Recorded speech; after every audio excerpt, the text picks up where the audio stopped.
Assalamualaikum warahmatullahi wabarakatuh. Waalaikumsalam warahmatullahi wabarakatuh. Ya, selamat siang Bapak Ibu. Alhamdulillahirobbilalamin, wassalatu wassalamu ala asyrofil anbiya'i wal mursalin wa ala alihi wa sahbihi ajmain amma ba'd. Puji syukur kehadirat Allah Subhanahu wa taala yang memberikan kita berbagai nikmat sehingga kita masih bisa dalam keadaan sehat berkumpul di sini di ruang audio visual SMA Negeri 15 Jakarta. Sebentar ya, ada pengumuman. Sekali lagi saya ucapkan terima kasih Bapak Ibu atas kesediaannya untuk hadir di sini. Izin sedikit menceritakan. Jadi saya Ahmad Gabriel dan Ibu Siti Miftahul atau Ibu Iif, kita dikasih kesempatan karena kita berdua belum guru penggerak, dihubungi oleh Ibu Dia selaku pengawas untuk ikut dalam kegiatan Pakimbasan Guru Penggerak Angkatan 5 dan Angkatan 7 di Jakarta Utara. Jadi saya dan Bu Iif mewakili SMA 15 ikut waktu itu di P4 di Pulau Gadung. Nah, salah satu kegiatannya adalah yang out atau di luar, yaitu kami diminta untuk melakukan diseminasi atau menularkan atau men-share lagi apa yang kami dapat di pelatihan IN yang sebelumnya kepada Bapak Ibu guru di SMA Negeri 15 Jakarta.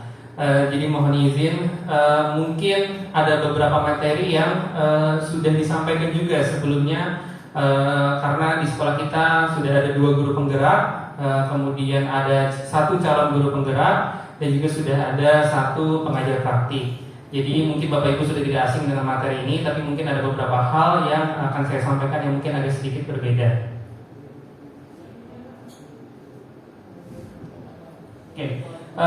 Pertama yang mau saya sampaikan yaitu mengenai motivasi, teori motivasi perilaku.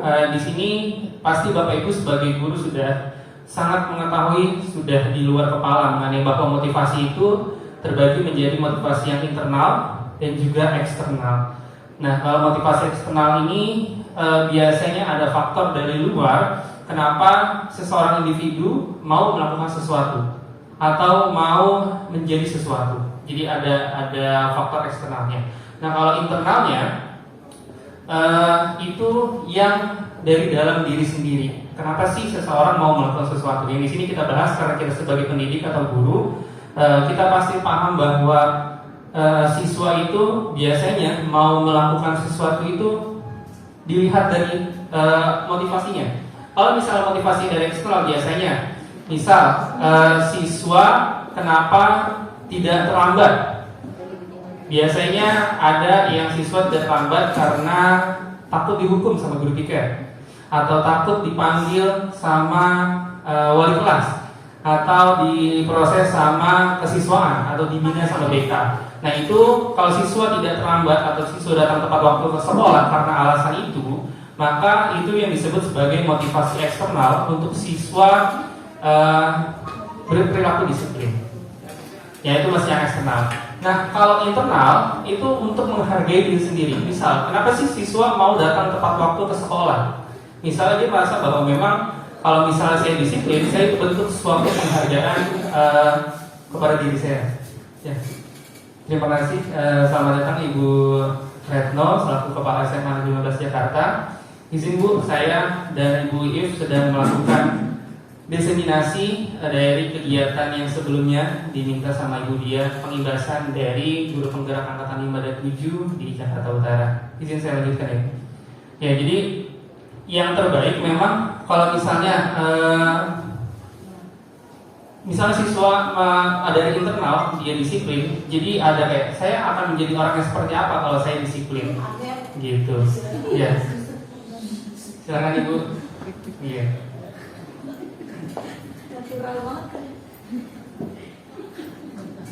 Nah ini yang penjelasannya ya mengenai tadi motivasi dari dalam diri atau internal atau intrinsik, yaitu istilah saja sama.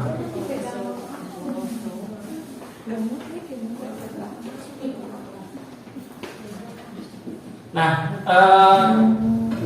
hukuman atau penghargaan itu bisa termasuk ke dalam salah satu motivasi eksternal bagi siswa. Misalnya yang tadi saya bilang, yang pertama soal hukuman. Kalau misalnya kita bicara hukuman, kenapa sih siswa harus mengerjakan PR misalnya? oh ya udah kalau nggak ngerjain PR nanti misalnya dimarahin sama guru mapel atau jadi dapat nilai yang nol atau nilainya tidak tuntas dan sebagainya. Jadi itu salah satu bentuk motivasi eksternal. Nah ternyata penghargaan atau reward ya atau hadiah itu juga bisa termasuk ke dalam motivasi eksternal. Bahwa penghargaan berapa sama dengan hukuman dalam arti meminta atau membujuk seseorang melakukan sesuatu untuk memenuhi tujuan tertentu dari orang yang meminta atau membujuk. Dorongan eksternal akan ada faktor ketergantungan. Nah ini salah satu kelemahan dari motivasi eksternal. Jadi ini sebenarnya nyambung juga sama salah satu teori belajar, teori behavioristik. Ya Bapak Ibu pasti sudah tidak asing ya dengan teori behavioristik. Jadi kata kuncinya adalah aksi dan reaksi. Ya, jadi misalnya kalau kita pengen siswa melakukan sesuatu, maka kita memberikan aksi. Kemudian nanti akan ada reaksi dari siswanya. Contoh yang tadi misalnya, nah tolong dong, misalnya bawa ini nih ke ruang guru. Nanti saya kasih jajan es krim misalnya. Nah itu kan ada reward. Nah itu ada aksi. Aksinya adalah kita memberikan hadiah. Nanti reaksi dari siswa, maka siswa mau melakukan sesuatu karena tertarik dengan hadiahnya. Atau misalnya wali kelas mengingatkan, misalnya hari Senin kita masih ada ujian PAS 1 hari lagi. Jadi tolong ya jangan terlambat. Nanti kalau misalnya kalian hari Senin satu kelas tidak ada terlambat, nanti saya wali kelas akan menakdir kamu apa? Jadi misalnya itu kan berarti reward hadiah, atau bisa menjadi sebagai motivasi eksternal bagi siswa di kelasnya untuk tidak terlambat. Jadi ada aksi dan reaksi. Cuma memang di sini ada kata-kata ketergantungan. Ya, jadi teori behavioristik ini atau teori belajar behavior ini memang ada plus minusnya. Salah satu minusnya adalah jika dalam jangka pendek itu bisa dengan cepat kita mendapatkan perilaku baru yang kita harapkan dari siswa sebagai guru. Gitu. Misalnya tadi yang saya sampaikan, misalnya wali kelas. Oke, kalau dalam 1 minggu nggak ada yang terlambat, saya sebagai wali kelas menakdir kamu makan es krim di kantin misalnya.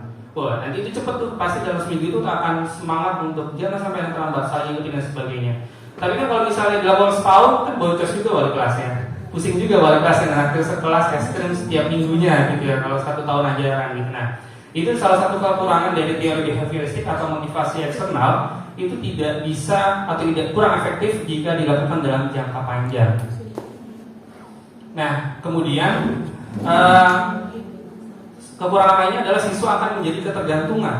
Jadi kalau misalnya biasa, misalnya kalau misalnya ngelakuin sesuatu dikasih sesuatu, ketika besok ngelakuin lagi nggak dapat hadiahnya lagi, maka dia akan kok nggak dapat sih, biasanya dapat. Akhirnya akan udah nggak dapat lagi, males. Akhirnya perilaku yang tadinya udah bagus bisa jadi balik lagi ke perilaku yang kurang bagus lagi gitu. Jadi salah satu kekurangan dari motivasi eksternal atau reward atau hukuman itu juga seperti itu. Atau contoh misalnya kalau kita bicara hukuman, misal di awal semester biasanya tuh akan sangat lebih ketat kita untuk menerapkan peraturan misalnya yang telat sesuai dengan tata tertib gitu misalnya.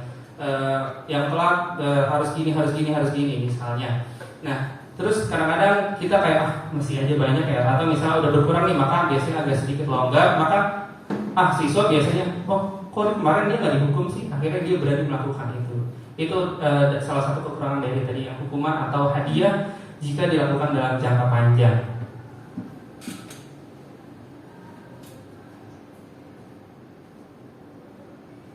Nah ini ya, penghargaan bisa jadi tidak efektif karena memang kalau kita bahas teori moral ya, saya lupa nama tokohnya, tapi intinya tahapan moral dari seorang individu itu yang paling rendah adalah seseorang mau melakukan sesuatu yang baik itu karena menghindari hukuman. Ya, itu juga nyambung dengan kalau kita bahas dalam segi agama, tingkatan iman itu ada 3. Yang pertama itu orang beriman atau melakukan ibadah atau tidak melakukan dosa itu biasanya untuk menghindari hukuman, dosa atau menghindari azab lah kalau misalnya dalam Islam gitu ya. Jadi misalnya ada siswa atau kita atau saya misalnya Saya mau sholat biar saya nggak diazab nanti ya. Saya mau sholat biar saya nanti nggak dosa. Karena kan saya tahu kalau misalnya nggak sholat dosanya besar. Itu tingkatan iman yang paling rendah. Dan di dalam teori moral itu juga sebagai tingkatan moral yang paling rendah. Jadi kita nggak bisa berharap siswa berubah perilakunya hanya karena menghindari hukuman atau ingin mendapatkan hadiah. Karena itu tingkatan moral paling rendah. Dan juga dalam keimanan itu tingkatan iman yang paling rendah gitu. Dan di atasnya apa? Di atasnya kalau dalam iman itu di atas yang tadi menghindari hukuman adalah orang melakukan ibadah atau menghindari berbuat dosa untuk mendapatkan hadiah. Misalnya saya sholat biar saya masuk surga, saya puasa biar saya masuk surga.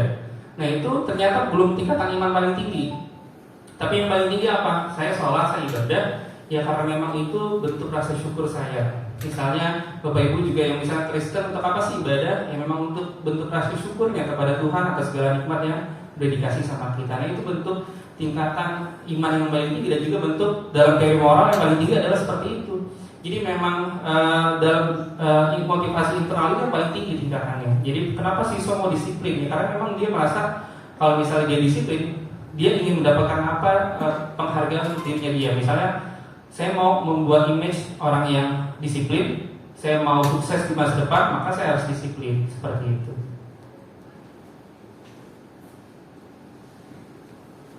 Nah, yang baik adalah sebenarnya pengakuan atau apresiasi. Ya, aku baca ya. Oke. Ya, kemarin saya perhatikan rasa empatimu besar sekali pada saat menolong murid baru di kelas kita. Jadi bukan materi yang kita berikan, bukan hukuman yang kita berikan, tapi apresiasi. Jadi terkadang siswa malas berubah menjadi lebih baik karena biasanya tidak dapat apresiasi. Jadi ngerasa kayak saya mah kalau udah jelek ya udah akan dianggap jelek terus. Jadi ngapain lah saya berubah jadi lebih baik gitu. Karena memang yang namanya manusia itu butuh apresiasi sekecil apapun, dari hanya sekedar kata-kata misalnya, kamu sekarang udah rajin ya masuk ke kelas ya, udah nggak bolos-bolos lagi. Itu kan mungkin buat kita hal yang biasa, tapi buat anak yang sedang mencoba untuk berubah jadi lebih baik itu adalah hal yang sangat berharga. Dan itu yang dia butuhkan, bukan hadiah, bukan hukuman kalau dia mengulang lagi. Misalnya kalau dia udah sering bolos, terus rajin masuk nih, terus sekali lagi bolos, jangan dibahas soal kamu kok bolos lagi, kemarin-kemarin bagus, bukan gitu. Tapi kayak kenapa kemarin-kemarin kamu bisa gitu untuk gak bolos lagi gitu, udah rajin, saya ngeliat udah banyak perubahan positif di kelas. Jadi seperti itu, apresiasi. Nah ini hukuman, udah tahu ya. Dan ini konsekuensi. Nah ini perbedaan antara hukuman dan juga konsekuensi. Ya, jadi konsekuensi itu kalau singkatnya, hukuman itu adalah sesuatu yang harus diterima oleh si pelaku. Sedangkan konsekuensi bisa sama, tapi itu merupakan dari hasil kesepakatan atau pemahaman dari kedua belah pihak. Jadi contoh, misalnya kita tahu bahwa kalau berkendara tidak pakai helm, ketika ada razia polisi kita bisa ditilang. Maka ketika kita tidak memakai helm, kemudian ketemu polisi di jalan sedang razia, maka ketika kita dirazia atau ditilang, maka itu konsekuensi karena kita udah tahu sebelumnya gitu. Kecuali kayak misalnya contoh kemarin sempat kontroversi soal uji emisi kendaraan bermotor roda 2 dan roda 4 yang ternyata sosialisasinya kurang, sehingga ketika ada razia banyak yang di stop. Loh, emang kenapa? Baru tahu saya ada razia emisi. Nah, itu kalau memang tetap ditilang, maka itu disebut sebagai hukuman karena si warga ini nggak tahu, kecuali dia udah tahu, udah baca, dia tidak melakukan uji emisi, kemudian ditilang, itu konsekuensi. Jadi bedanya di situ Bapak Ibu, singkatnya seperti itu. Nah ini kita coba ya, kita tentukan hukuman atau konsekuensi. Mencatat 100 kali di dalam buku kalimat saya tidak akan terlambat lagi karena terlambat ke sekolah, hukuman atau konsekuensi. Mencatat 100 kali di dalam buku kalimat saya tidak akan terlambat lagi, konsekuensi. Oke, kita simpan ya. Yang nomor 2, lari mengelilingi lapangan basket 2 kali karena terlambat hadir di sekolah, hukuman. Oke. Jadi tadi yang pertama konsekuensi, kedua hukuman. Yang ketiga, murid diminta untuk push up 15 kali karena tidak menggunakan masker ke sekolah. Murid diminta untuk push up 15 kali. Oke, lanjut. Menggantikan kertas tugas teman yang telah dicoret-coret. Konsekuensi. Membersihkan tumpahan air di meja tulis karena tersenggol pada saat belajar. Konsekuensi. Murid disuruh untuk tidak mengenakan sepatu seharian karena tidak menggunakan sepatu hitam. Hukuman. Lari mengelilingi lapangan basket 2 kali karena terlambat 10 menit untuk pelajaran PJOK.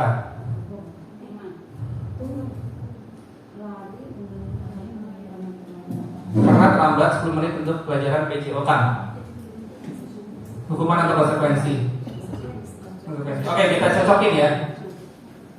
Ini kunci jawabannya. Oke.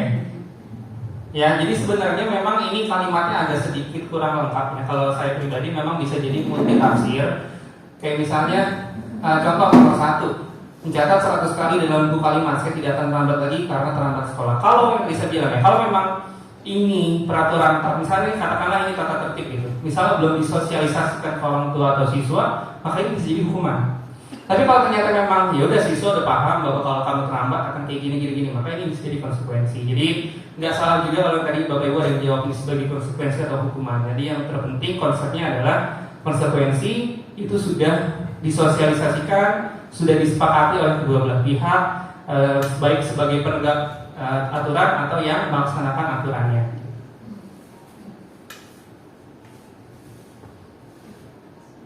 Lanjut, ini materi yang terakhir mengenai 5 posisi kontrol guru.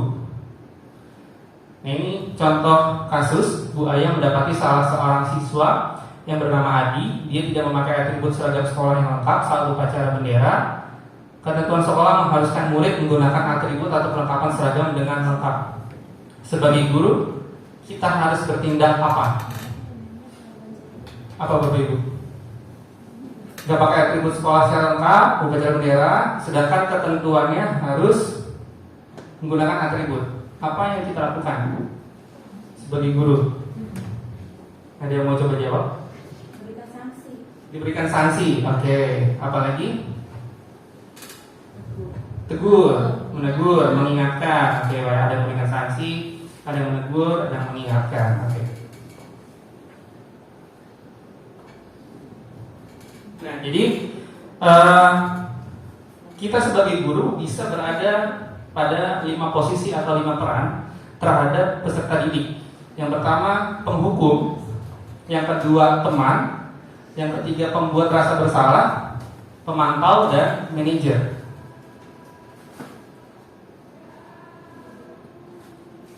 Nah, ini sedikit singkat kata kunci. Kalau misalnya kita penghukum, patuhi aturan sekolah lalu berdiri di depan barisan. Misalnya tadi kasusnya kayak tadi. Kalau pembuat rasa bersalah, berapa kali bu guru harus bilang ke kamu, saya kecewa sama kamu. Kalau teman, halo yang tertib dan buat bu guru bangga, kali ini nggak apa-apa kamu salah, tapi besok-besok jangan ya. Pemantau, kamu sudah melanggar, apa peraturan dan konsekuensinya? Kalau manajer yang terakhir, apakah kamu tahu kesalahan kamu? Kemudian gimana cara kamu memperbaiki kesalahan kamu? Nah, jadi itu kata kuncinya. Bedanya dari 5 posisi kita sebagai pendidik di depan siswa sebagai peserta didik. Nah, ada video terakhir.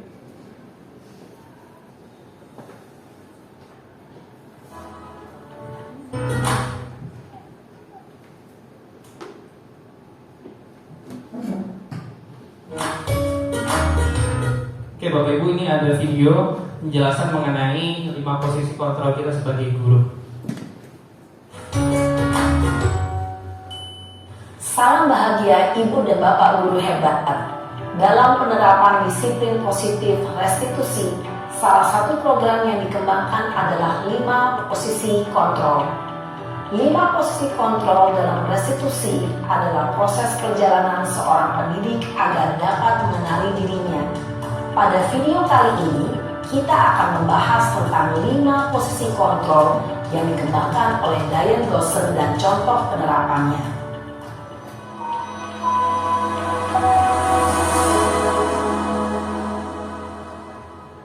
Lima posisi kontrol itu adalah: 1. Posisi penghukum. 2. Posisi pembuat merasa bersalah. 3. Posisi teman. 4. Posisi pemantau atau monitor. Dan 5. Posisi manajer. Untuk lebih memahami kelima posisi tersebut, mari kita saksikan kasus Naren yang terlambat hadir 20 menit di sekolah dan melihat bagaimana kelima posisi kontrol dalam menghadapi masalah tersebut.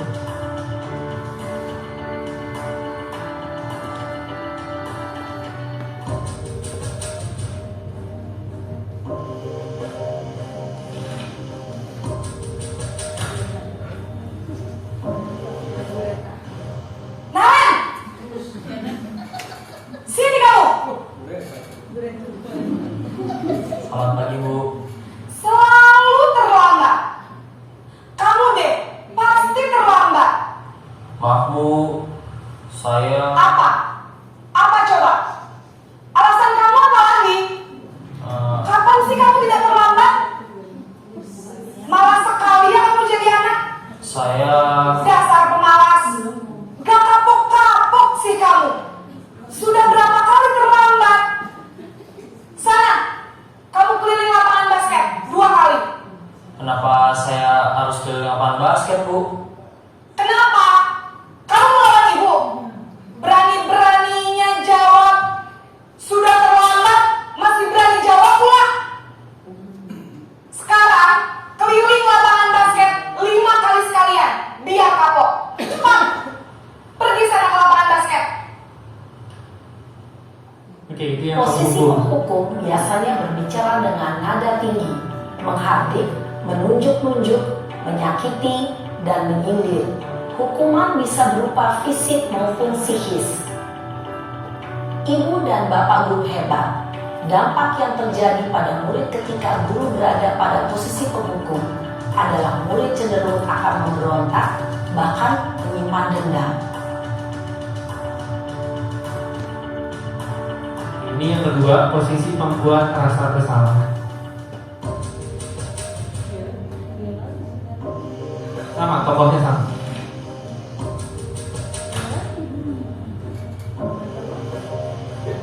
Naren!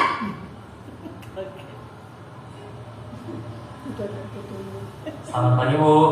Naren. Kamu kenapa terlambat lagi, nak? Ya Tuhan, Naren. Kamu senang ya bikin ibu susah ya? Kalau kamu terlambat lagi, nanti ibu yang ditegur bapak kepala sekolah, nak. Disangka Buti bisa membina kamu. Duh, gimana ini? Maaf, Bu. Duh, Gusti Naren. Kamu suka ya kalau ibu ditegur bapak kepala sekolah? Terus, sekarang harus tulis apa yang di buku absen? Ini kamu sudah sering terlambat loh. Ibu harus apa coba? Maaf, Bu. Maaf sekali. Ya sudah, lain kali jangan bikin ibu susah lagi ya nak ya. Ibu tidak akan kuat lagi kalau kamu begini terus. Bisa jantungan kalau ibu ditegur bapak kepala sekolah. Sana cepat ke kelas. Maaf ya, Bu. Maaf sekali. Posisi pembuat rasa bersalah berbicara dengan nada tenang, cenderung lembut. Namun kata-kata yang diutarakan membuat murid merasa menjadi orang yang gagal, memandang buruk dirinya sendiri, merasa tidak berharga, dan tidak sanggup membahagiakan orang lain. Ketika guru mengambil posisi pembuat rasa bersalah, murid akan menganggap dirinya yang bersalah dan ia akan menyimpan emosi negatif tersebut di dalam dirinya.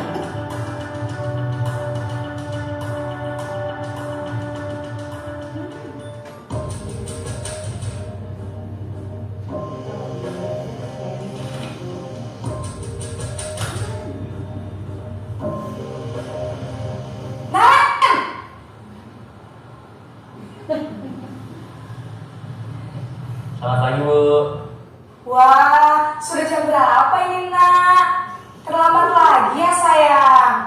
Iya Bu, habis ibu saya lupa bangunkan saya Bu. Kamu malah menyalahkan ibu kamu. Kamu bukannya anak yang larinya paling kencang. Kok terlambat sih? Iya Bu, saya memang terlambat bangun tadi. Jadi biarpun saya lari kencang, tetap gak kekejar Bu. Sudah sana, nanti lain kali larinya lebih kencang lagi ya. Biar gak terlambat lagi. Bikin seneng ibu, demi ibu. Bisa kan? Bisa lah Bu. Ya sudah sana masuk kelas.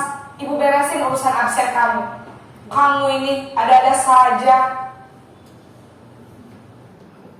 Dalam posisi teman, guru berbicara dengan nada suara ramah, akrab, cenderung bersenda gurau untuk menjaga suasana tetap santai. Murid akan merasa senang, aman, dan akrab dengan guru. Identitas yang tercipta adalah identitas sukses atau berhasil. Namun, perlu diingat, karena ini masih dorongan eksternal, maka ada faktor ketergantungan dari murid kepada orang tertentu.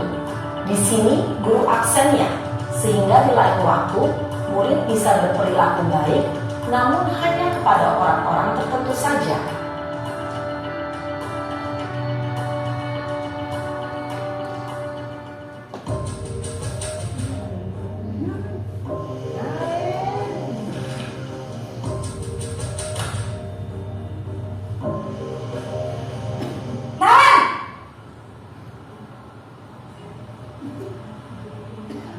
Selamat pagi Bu. Naren, apa peraturan sekolah kita tentang jam berapa kita harus masuk sekolah, nak? Kita harus di sekolah jam 7 Bu. Iya betul, sekarang sudah jam 7.20. Naren sudah tahu konsekuensinya jika terlambat hadir. Paham Bu, saya harus tinggal kelas pas jam istirahat selama 20 menit. Iya benar, konsekuensinya demikian. Jadi nanti jam 9.30, pas istirahat, kamu harus tinggal di kelas, kerjakan tugas tambahan untuk ketertinggalan kamu, ya? Baik Bu. Posisi pemantau mengandalkan penghitungan atau data untuk mengontrol murid. Guru mengarahkan murid berdasarkan peraturan dan konsekuensi. Seorang pemantau menunjukkan bahasa tubuh dan ekspresi wajah yang datar dan cenderung formal. Ini yang terakhir, posisi manajer.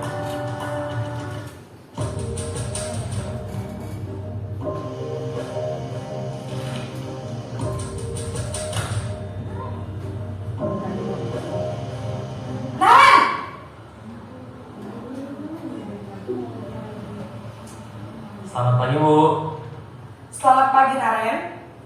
Maaf Bu, saya terlambat. Iya, sekolah masuknya jam 7, sekarang sudah jam 7.20.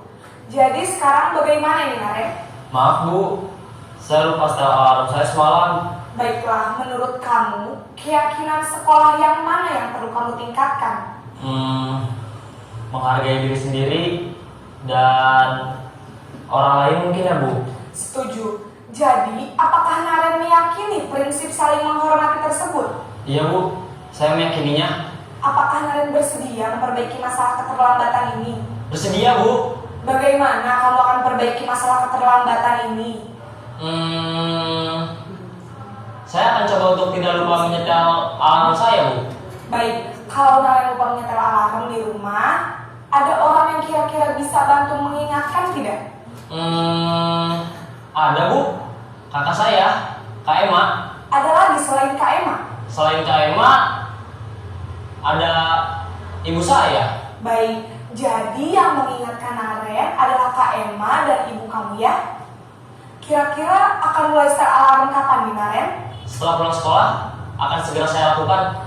Baik, jadi Naren akan setel alarm untuk bangun besok pagi dan akan diingatkan oleh kakak dan ibunda Naren ya. Ada lagi yang mungkin perlu dilakukan, Naren, agar tidak terlambat bangun lagi? Tidak ada Bu. Baik, Naren, terima kasih untuk kerjasama kamu. Sekarang kamu perlu kembali ke kelas untuk belajar. Baik Bu, terima kasih. Posisi manajer adalah posisi kontrol yang disarankan untuk membimbing murid memiliki sikap disiplin yang positif, yaitu murid yang mandiri, bertanggung jawab, dan dapat memecahkan masalah. Tujuan dari posisi ini adalah agar murid dapat berefleksi atas tindakannya. Guru akan dengan tulus memberikan pertanyaan-pertanyaan bermakna, sehingga membuat murid dapat belajar dari kesalahannya dan membuat solusi untuk menyelesaikannya. Oke.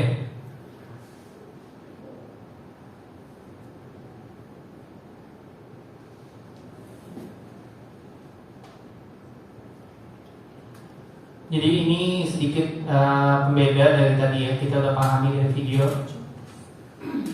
Nah, ini terakhir untuk kita jawab sama ya. Yang pertama, saya kecewa sekali dengan kamu. Kira-kira posisinya apa? Ada penghukum, pembuat rasa bersalah, teman, pembuat rasa bersalah. Oke. Yang kedua, kamu tidak pernah benar melakukannya. Penghukum. Oke. Yang ketiga, ayolah lakukan dari ibu atau bapak.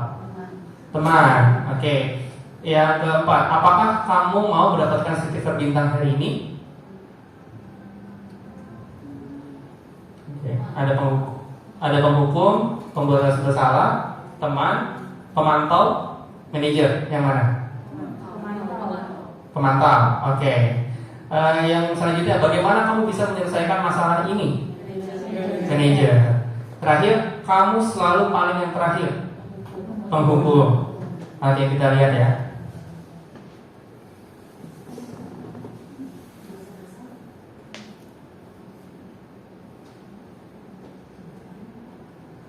Oke, ya sudah betul ya tadi jawaban ibu. Bapak ibu, tepuk tangan untuk kita semua. Oke.